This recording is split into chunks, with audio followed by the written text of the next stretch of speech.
so one of the reasons that I emphasize again this whole proliferation issue, and AQ Khan in particular, was that it always worried me that any of these countries, if they were so minded, could step up very quickly. Yeah, it's these ifs, isn't it? I mean, when Sir Martin Gilbert asked you about the threat to the United Kingdom, you said that if Saddam,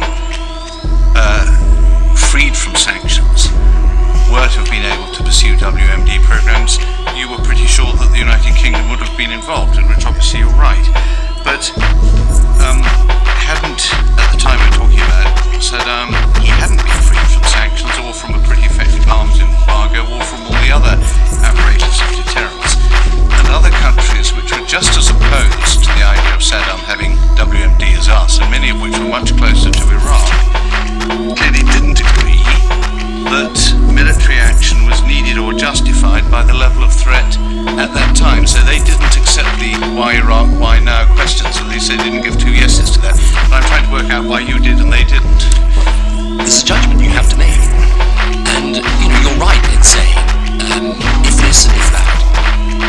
But, you see, for me, because of the change after September 11th, I wasn't prepared to run that risk. I really wasn't prepared to take the risk. Well, that's up to them. But my view, the view of the US, I think the view of many other countries. I mean, after all, when the Iraq action took place, half of the members of the European Union were also with America. Japan was with America. South Korea was with America. But I think there's an interesting point here, because I think you're absolutely right to raise the judgment. And in the end, this is what it is.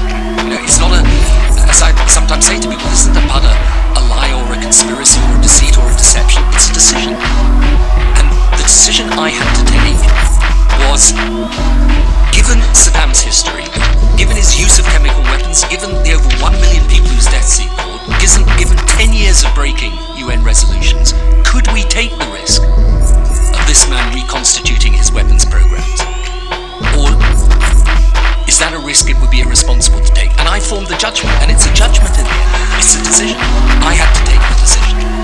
And I believed, and in the end so did the Cabinet, so did Parliament incidentally, that we were right not to run that risk. And you are completely right. In the end, what this is all about are the risks.